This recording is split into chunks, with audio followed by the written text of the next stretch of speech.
family. I've already been welcomed in, and it feels like I'm family already. And this is my first meeting in person. I attended Zoom last week. Thank you to Joby and Sheila that invited me. I was told about the group from Doria, a dear friend of mine that does your wellness yoga. And she had my flyer, and the flyer brought Joby that brought her dear daughter. That's a good friend, my dear friend. So we're just one family, one big circle. So without further ado, I can get long-winded, so I'm going to look at notes. I'd like to just share a little bit about me. I've been in the community, um, working, sharing and caring for probably over 40 years, doing different types of programming. So I'm grateful for Opica to bring this program to the community. And I'm very protective of community because I'm in the community. A lot of programs will come doing research and they're one and done. But I can say that Opica has not exhibited that. I've been doing a yoga class on Zoom for 5 years. I started out doing it in person, COVID hit, and I jumped to Zoom because I have been working on Zoom for years. So I've been going for 5 years and they've been funding it. So I'm knowing that this program is a pilot and whatever is needed, they will see to getting the resources for it. So I also do many things to make it mine. I have a private practice.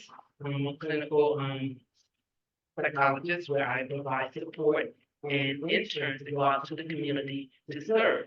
Sometimes we don't want to go into traditional settings, so we will go to different places, to the park and walk, or to a dance class to get support. And I say emotional wellness, just like we go for our dental health, we go for our eye health, we want to go for our emotional health. Because sometimes it's a stigma. I'm not crazy. I don't need that. I want that. But we all could use that as part of our team. So that's what I do as well. The other thing that I provide to the community is support with preventing chronic disease, diabetes, all of those diseases that sometimes can be preventable. So I train coaches to work with community 4 years of free programs through the CDC, so that's another program. And as well as being licensed as a marriage and family therapist, being a yoga instructor, I provide self-care tools. So I'm going to do three things, and I can't use my hands. I'm going to rely on Joey and Dr. Sheila to help me. So we're going to rub our hands together. Rub our hands together. We have 72,000 nerve endings in our hands. So rub really hard. If you had gotten your upper body workout, here you go. You had to go to the gym to lift those weights you want Michelle Obama arms, yeah? So keep going, keep rubbing, keep rubbing, keep rubbing, keep rubbing. And now let's get a hand clap. I can go work it, thank you for that. Thank you for hitting me. Thank you for you guys tuning up the show right now. Thank you, thank you, thank you. Thank you for indulging me. So that was just a simple tool that engages your brain. So clapping your hands bring your attention to the present. So you're not thinking about what you have to do when you leave, where you're going. You're not thinking about what you did before. Just a simple hand clap. And our fingertips are the control of the brain. So we just do this. We just tell our brain, okay, right now I want to be present with not focusing on my loved one, I'm focusing on myself. Focusing on myself right now. So just doing that will send a signal to the brain to say, I'm focusing on that. So that's with your hands. Now, with your breath, you can use three different types of breathing. Breathing into the nose and out through the nose to warm your body up. So if you're feeling like you need to warm your body up, and then it's a signal to the brain to just relax you. So let's try it. Inhale, exhale. And let's get a smile. Inhale, exhale. Inhale, exhale. Now, cooling the body. If you can't curl your tongue, it's okay. Just pucker your lips, breathe in. Breathe out. Breathe in. Breathe out. Breathe in. Breathe out. That cools the body. Sometimes I know working with loved ones, I'm caregiving for my mom. She has mental health concerns, and I get angry and upset or just short tempered. So I have to cool my body off, cool my mind off. So I'll do that breathing. So you can do both to just balance it out. We can inhale through the mouth. Let's do it. Exhale through the nose. Inhale through the nose and exhale through the mouth. So that's just a few techniques, and this is what I do in my yoga class. I have it in the chair and on the floor. I'm hopping up and down, so you have to keep your eye on me to be able to serve those that can't get on the floor. So with that, I'm going to talk about Opica Cares, because I've talked a little bit about some other things that I do, and hopefully some of those resources may be a useful resource for you. And I do work in South Africa, so I'm so excited to get South Africa on the network as well. And they've given me a name of Kopana, that's the networker. So I bring resources. I'm a network. I'm connecting people all the time. What do you do? How do you do? Just bringing that greatness out. So Opica has decided that resources are needed in areas that don't get service. In our area, we know sometimes we just don't have the resources. They're in Santa Monica, and getting to Santa Monica, we know is a freeway ride, and how is that sustainable? It's not. It's enough that we have to care for our caregivers and all things that come with that. So they decided to get funding from two organizations, and we can get started with the PowerPoint. And they're calling this care consultation and counseling. Care consultation is a service that can be extremely expensive, that is out there, that people call in someone that does care consulting and takes care of everything that's needed at a very high fee. So this model that they're using is similar to that. And counseling. Again, a lot of people don't want to say they're in counseling because of the stigma. And I say it's just, again, someone to have a place to park things. Sometimes family members may not be the place that you want to park things, where you can park things places that you just don't want to really share. Like, this, they're really getting on my nerves this week, and I just want to leave, and that comes out. And that may be taken a certain way by family members say that. So as we do this program, we will have access to coming into your home or not, but we will actually be available to be in your area wherever you are, in your home, on the phone, on Zoom, so you get to decide how you want us to interface with you. I will be acting as the clinical supervisor for the students that are in school in the master's program getting licensed to become therapists. So these individuals will have the ability to do counseling, clinical counseling, if that's what you want, or simply help you resource, or simply help you do whatever it is that you need. You decide that. So it's mainly a program for those caregivers. The person that's being given care can get support, but we want to support the caregivers just as ACT does. So if you can go to the next slide. So we can go to the next slide. I never use PowerPoint because I just want to fill places, and I just don't. So again, I said the program was funded by two funding sources. So that program, those sources have given the Opica the opportunity to come into the community to provide this service. Next slide. So the types of things, care consultations and referrals. Again, that's just giving resources, find support, finding services that caregiver may need. You're just exhausted, I need you to call this place, call that place, connect me here, connect me there, because it can be exhausting. Care counseling and support for the caregiver by Zoom or phone, meaning actually being able to sit with a person that's trained to help you work out those feelings that may be preventing you from you being your best self, you taking care of yourself, and you taking time for yourself. Heavy lifting, so we want to care for ourselves first, our hospital next first. Resource referrals. The other great opportunity and great thing about Opica is they have Zoom classes that are called Oz, and they have different classes that do cost, but they won't cost for anyone enrolled in this program. So they have something called Brain Train that helps the caregiver come up with techniques and different tools and activities that can be done. They have yoga class, they have different classes that you can actually participate in being enrolled in the program at no fee. Next slide. So again, who and what, care consultation, the way of coaching people with health conditions and their family caregivers, care consultants will help access practical needs and create action plans and follow up. Care consultants will also help you find the resources you need to solve families and care for the family members. Next slide.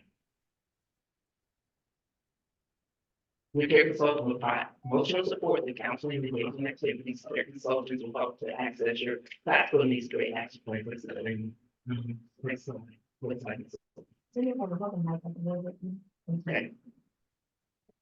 So again, counseling is emotional support, stress management tools, educational information, helping you to improve your communication skills with your loved ones. Because some of us didn't go to school for this. There's not a Bible for this. So ACT came along to say, we're going to just come together. And support groups are so powerful because we have a shared interest. So you may be able to tell me something that may be helpful for my loved ones I didn't think about. Reducing feelings of isolation, that with great experience that we were all in, that's what I call it. Isolation was a big thing. So we're just coming out of that. So learning how to interact with one another again. And burnout. Burnout is a big factor for caregivers because it's 24, 28, 7, it's not even 24, it's beyond that. Because again, I cared for my mom, had to leave, back east, and I was there for 2 years back and forth. My husband is gracious and supported me in that. And so, yes, I have just feelings about being here and being able to provide the service that I know is going to be a great service for those that are in need. Next slide. So the meeting locations can be in the home or not. Some people, especially the person you care for, I don't want anybody in my house, I don't know them. So that doesn't have to happen. So we have alternate meeting spaces, and then we can do phone calls or Zoom. You get to decide how you want to receive the service. So it's not that I come in, I have to come to your house, you have to do this. You decide what and how we can serve you. This is about serving you and supporting you. Next slide. How do you join? You simply fill out the interest form. I can take your name and your number, and you'll be contacted, and then we'll come out and meet with you. That meeting will be in person to get you enrolled because it is federally funded. You have paperwork and things that we have to do in order to say we're not just at least we are actually serving. So with that, I will be here. I won't take up any more time. I'm sure I'm way over my time. But I say thank you and I'm grateful to be a part of this family. I thank you. Congratulations on your 10 years. And once you have me unless you tell me to just go away. So thank you so much again. And I'm going to pass the mic. Thank you so much, Denise. We're gonna allow for questions. I do want to have a question. You started off talking about yoga, and is that available online? Yes, and all caregivers get no cost.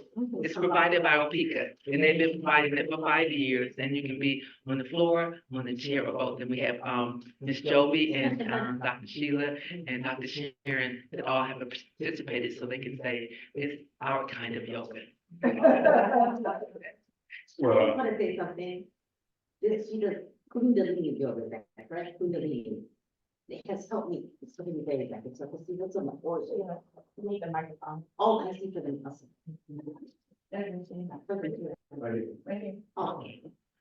I was just saying, since I've been doing Kundalini yoga with Denise, I've noticed some major changes in my health. She works on the organs, and I just think it's great. Monday, Wednesday, Friday. Thank you. Monday, Wednesday, Saturday. Sorry. Well, that was my question. We don't need a mic. I thought this is for the caregivers, your yoga, not for the persons with dementia. Both. Both, okay. And the dates and times? Every Monday, Wednesday, and Saturday.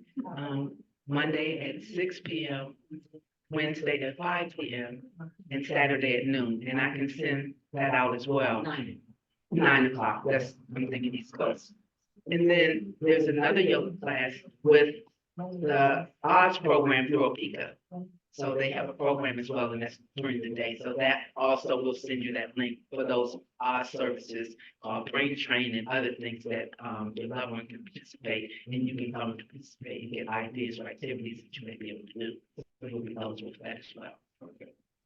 Kim will make sure it's in our follow-up. I was gonna ask if you could send it back to that same email, we'll send it out with this presentation. Thank you. More questions for Denise? I have a question, Denise. Do you, do it nationally or how far out do you go? And you, like I have a friend that's in Indiana, for instance, and that person. Yes, I have, people that are all over, I'm just a day. Oh.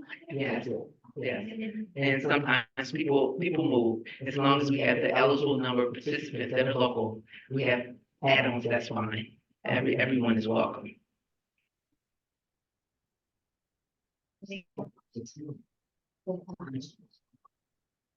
More questions? Online, maybe? Yes. Hi there, I'm sorry to be late today. So I missed most of the presentation, but I was just in a Savvy Express, the Alzheimer's LA course, 3 hours. Yes, and it was wonderful. Yes. I'm finding that within my family, I'm not getting as much participation as we would like, even for something like Opica, even though it's free. I mean, I'm texting, I'm emailing, I'm informing them of all of this, and we have a fairly recent diagnosis of my older sister. She has 2 daughters who are doing the primary care, so I'm, out doing outreach and just learning and sharing. But I'm having a very hard time getting response. Right now, I would say we're in our first 2.5 years, and I don't think it's severe, but it is something that we can, good information. And that's not uncommon. We know even with most organizations, there's a lead person or lead persons that will participate. And the thing that I would say is you just keep learning and keep sharing. Because again, it's always one person that's gonna take the lead. We just enrolled, someone that's been doing yoga with me probably for 8 years, and his mom was just diagnosed. And his sister is the primary caregiver, and she works and she won't really get engaged. So he's just gonna continue to get support and provide information and resources. So hopefully you continue to come to the groups and go to different groups so you can get support, and we can just pray and know that they'll come around at some point. Congratulations to you for taking the lead. If I might add to that, sometimes having care for someone with dementia, I'm not sure how far along your sister is, but a person with dementia, sometimes if you're only talking to them on the phone or every so now and then, you can't really, you can't, what is it? You can't tell that they have dementia. And your family members could be like that, right? Because I don't know how engaged they are with her, but I remember Sharon said one time, and it stuck with me, have them come over and visit, and you disappear, or you tell her daughters to disappear, and let them spend some time with their loved ones so they can really see, no, we're not just saying this is true. We need to come together and start loving on her, helping her get a plan together. Because people, my aunt, I love my aunt, but she fought with me. She told me my mom didn't have dementia, and I'm like, I'm living with her. What do you mean? But when she talked to my mom could put it on, and she tell her, oh, girl, I gotta go. You know what I'm saying? She could hold it. And she would get off the phone. So to my aunt, she was fine. I'm like, but she's not. And my aunt lived in New Jersey. So that could be part of it. I don't know, but I just thought I'd share that. Yeah. You have to see them in person. Yes, and spend some time, because they can put it off for a few minutes, right? If you're in and out, but let them sit there. And then from an emotional standpoint, some people just aren't ready emotionally to deal with it. You're talking to them about it, but they just don't want to accept that this was big mama, or this was auntie, or this was sister, and I'm not ready with everything else that I'm dealing with. So again, you could get some support from a clinician, someone to help you process and work through that, and then maybe eventually work with that family member. So that's something that could be some resources support. Then be prepared for the MIAs, the missing in action. Just You sit have- there, please. You have to be, and try to do like the scriptures say, speaking the truth in love, so they can hear and process what you're saying. try to definitely take care of yourself and don't feel guilty about it. Also,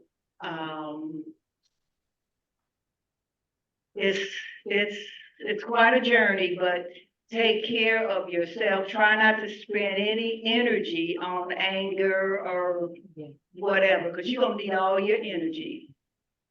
And the Lord's gonna get you through it, but we're here for you. And I can see you already been with Petra, Savvy Caregiver, now you're running over here. So you are doing the necessary steps, and we commend you for that. You really do. So just know that Axe is here for you. And Sister Denise Davidson, and we're glad to know about her, because the more resources, the better, especially for our community. Denise, I have a question.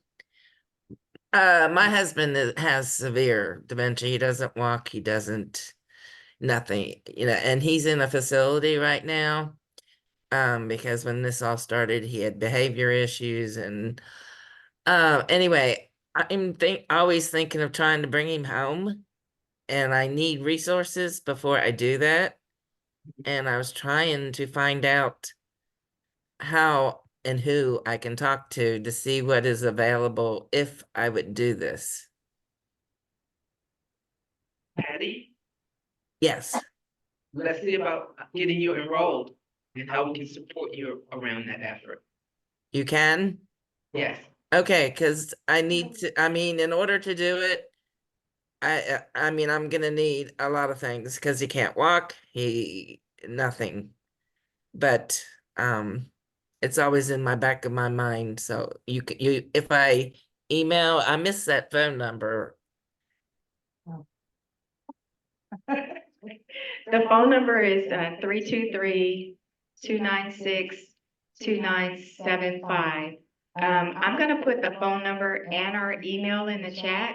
We may also have another resource that we can provide to you, who may be able to look at the type of insurances or Medicare or whatever and tell you what might be available through those sources as well. Okay. I'll put our phone number and our email in the chat. All right, I would appreciate that. Thank you. And I'll put Denise's information in the chat as well. Okay, great. Those who are in the room, Denise did also bring some flyers if you would like a flyer. And the thing I would like to say is that we become part of a team. So it's in creating a team that can support you, because one person may not necessarily be able to do everything.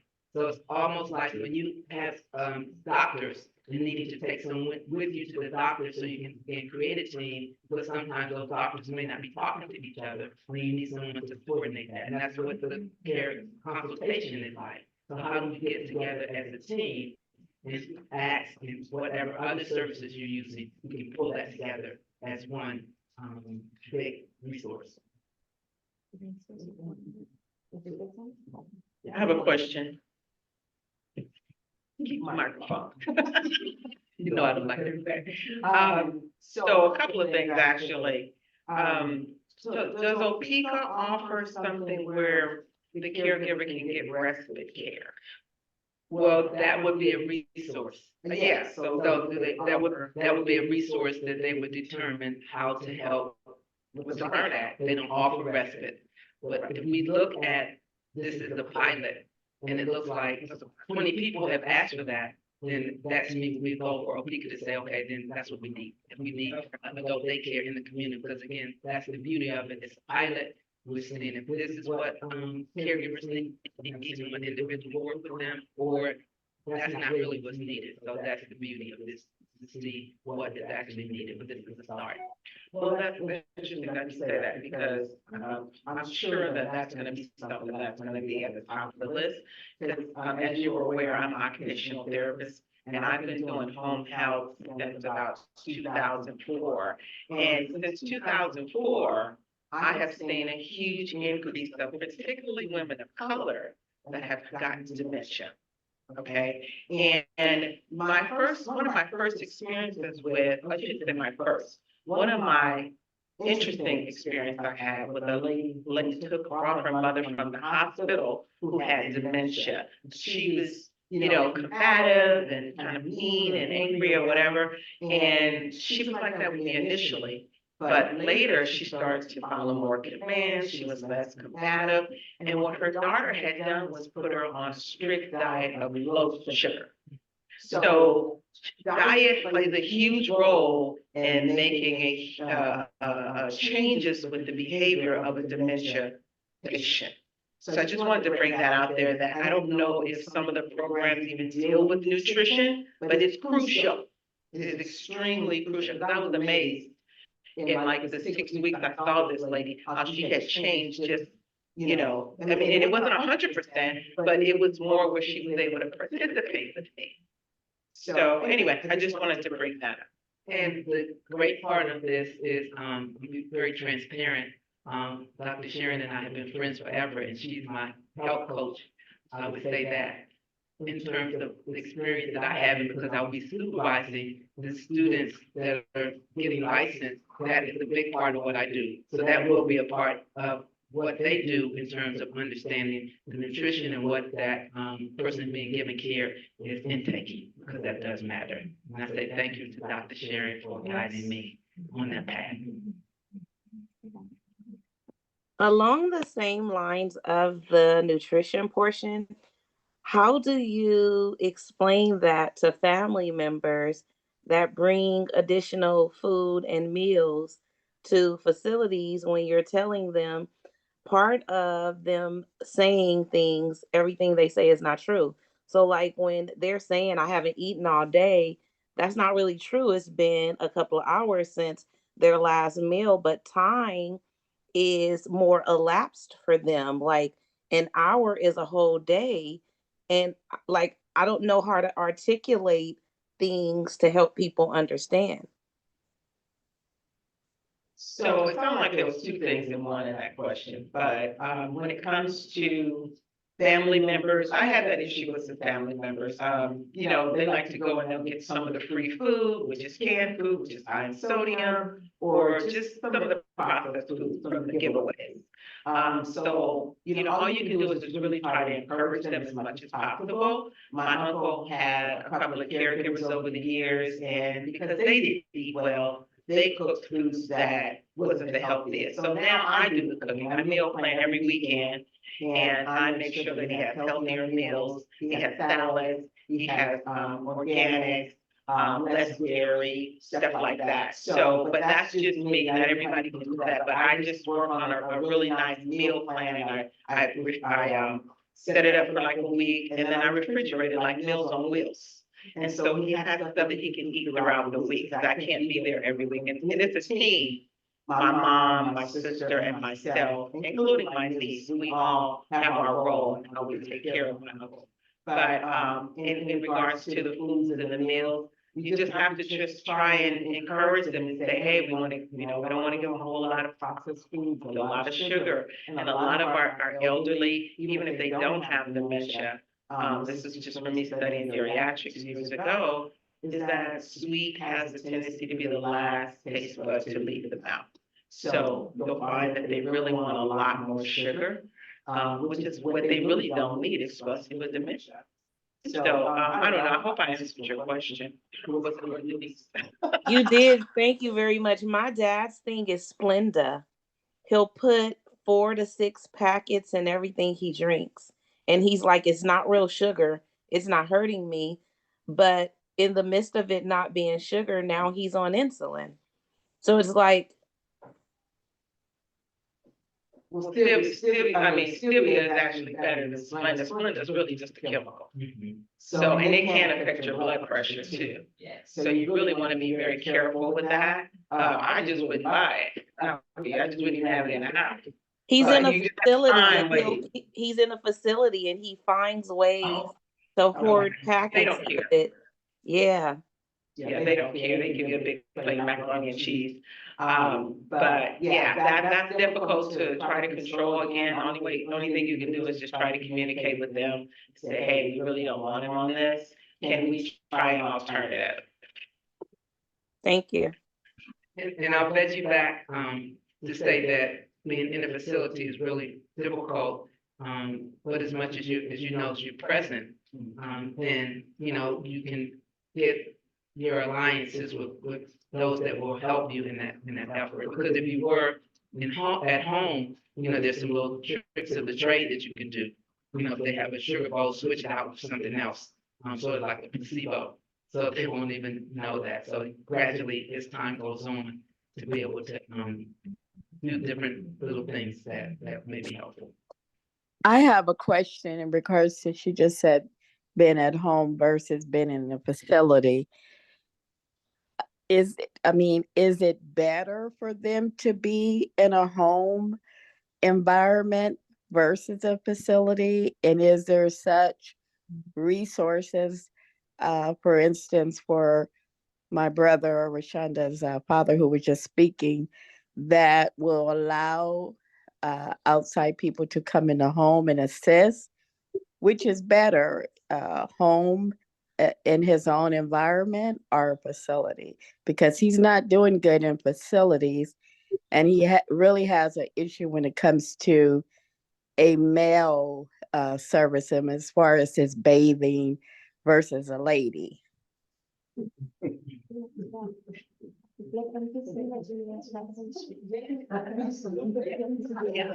really depends on the, I don't know, where the person is.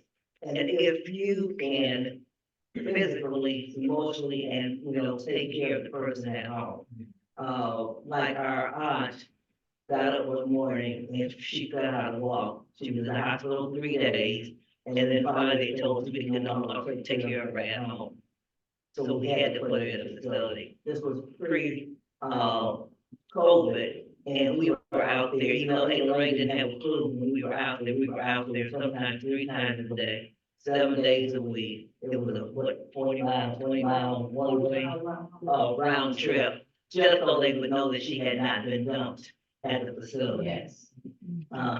So it really, you really have to weigh, you know, if they start falling, to me, that means they need to be in the facility.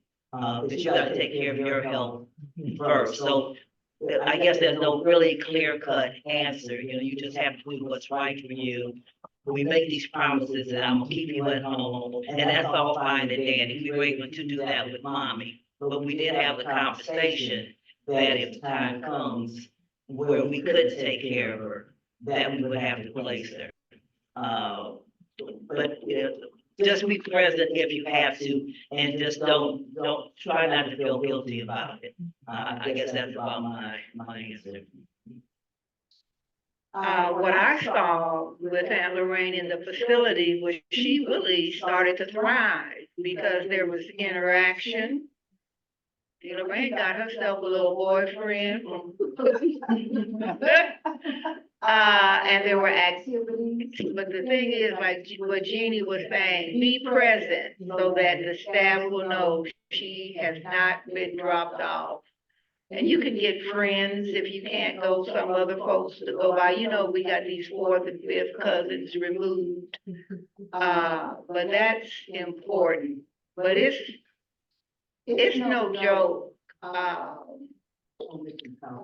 And then, oh yeah, thank you. You can see about getting possibly palliative care, where someone can come in and help. Hospice, I know, can even be done at a facility. Right, it's not a death sentence. Hospice, Aunt Lorraine was on it, then she did so well, she graduated off of hospice.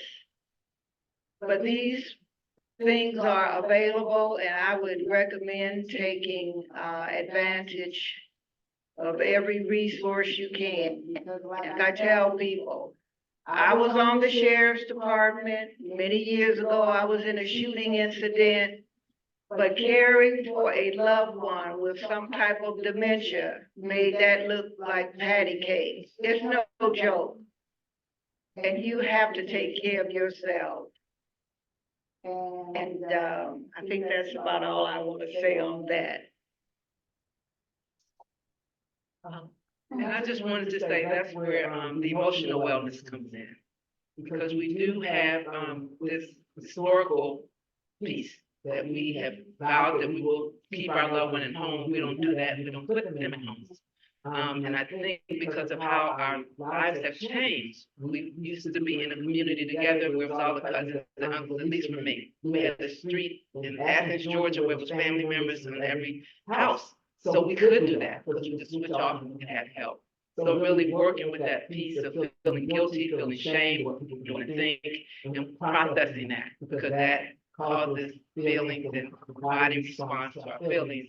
We know our words and our thoughts and our feelings all come together to create whatever we're doing. So thank you for that. I had a comment about the food. So I'm in community organic garden, and it is an established through the city I live in.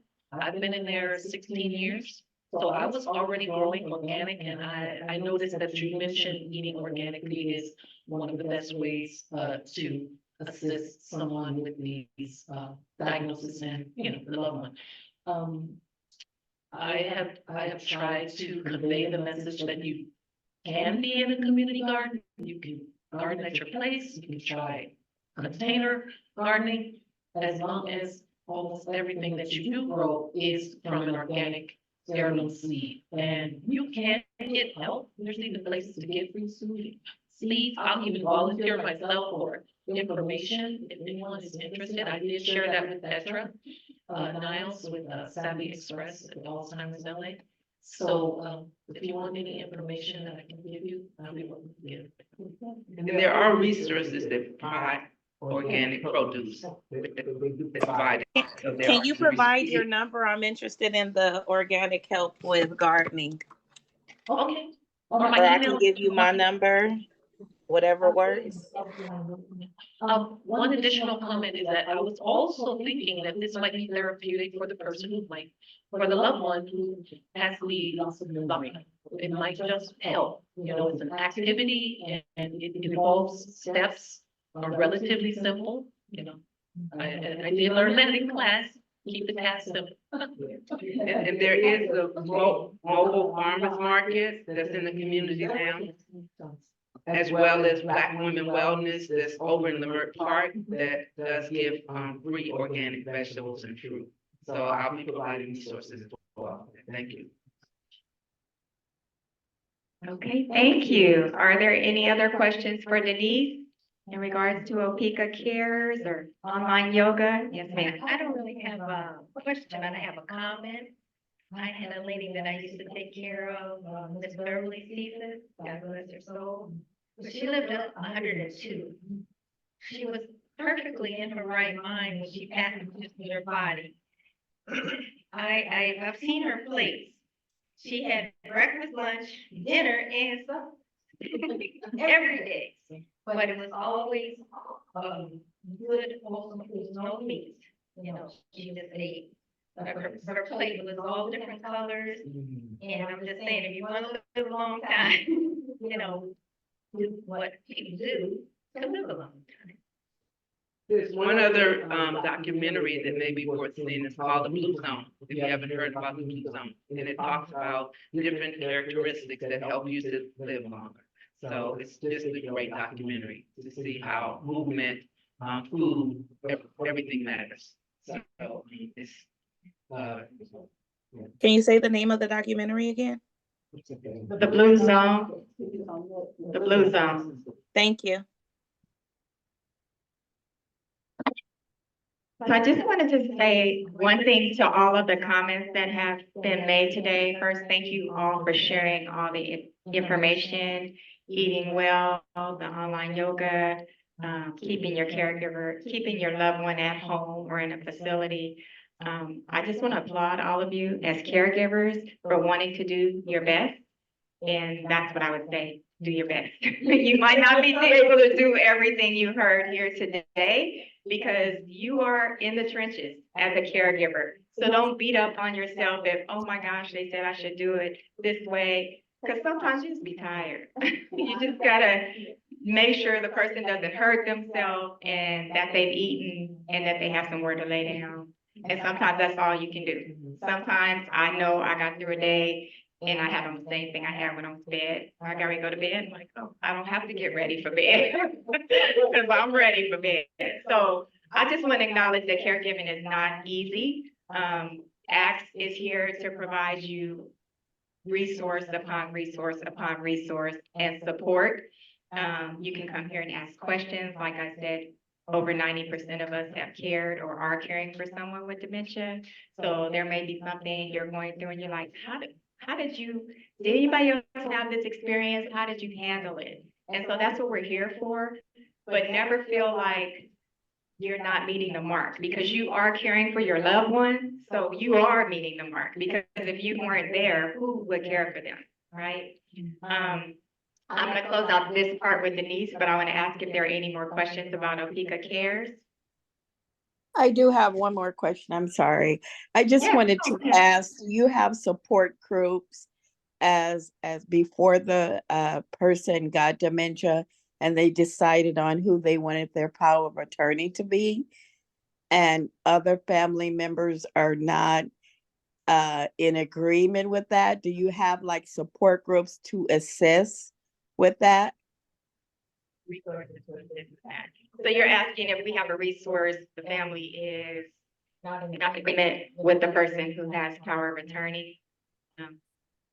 Yes. Or do you have like a consultation resource that can assist with the entire family to explain that process?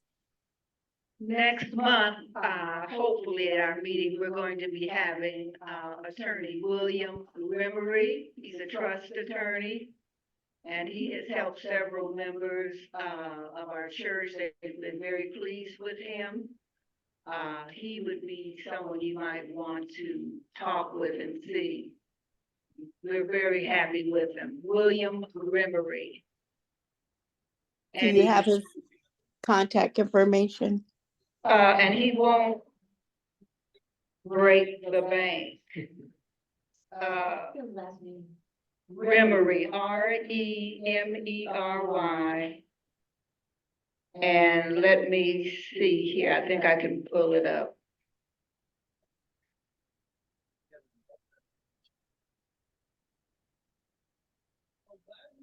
And if not, I'll give it to Kim. Will have it in the, oh, wait a minute, here we go. Okay, his phone number is area code 818-558-5909. The email is WREMERY@AOL.com.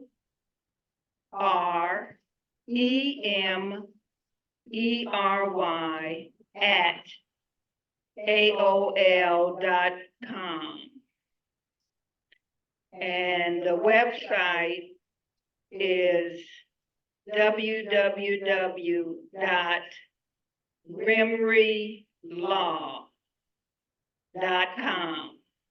And when you contact him, make sure that you mention that you got his information from the ACTS Caregiver Support Group.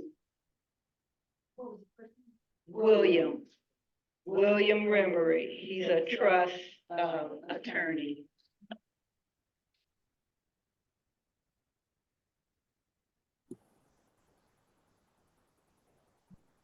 No. Thank you. Okay, I see a hand up. Did you mean for your hand to be up? Yes, I did. I wanted to thank ACTS for that contact with Mr. Remery. I had a situation and I just needed some quick advice. I called one attorney and she wanted a $2,000 retainer and told me she had a contact in this office and that office. When I called Mr. Remery, he gave me 10 minutes for free and answered every question I had and did a little research and solved my problem. So he's a wonderful contact, and I thank ACTS for providing that information. That's awesome. Thanks for sharing that. Yeah. I have a question for Sharon. Can you hear me? Yes, we can hear you. Oh. It's Regina. Hi. Well, hi, Regina. I got in a little late, I'm sorry, but I That's got most of okay. the We information. understand. I was wondering if there are any new, well, I need help. I need someone to come in, you know, caregiver assistance or something like that. And I've run into some really craziness, and I just wondered if there is a new platform or some type of information that can be offered to us that need, you know, just someone to come in once or twice a week or something, or, you know. I had one girl come in and the first day she came in and she said, "Can I eat my breakfast right now? And then I'll get to work." And I'm like, "What?" So and this is always something, there's always something crazy. So I just wondered if there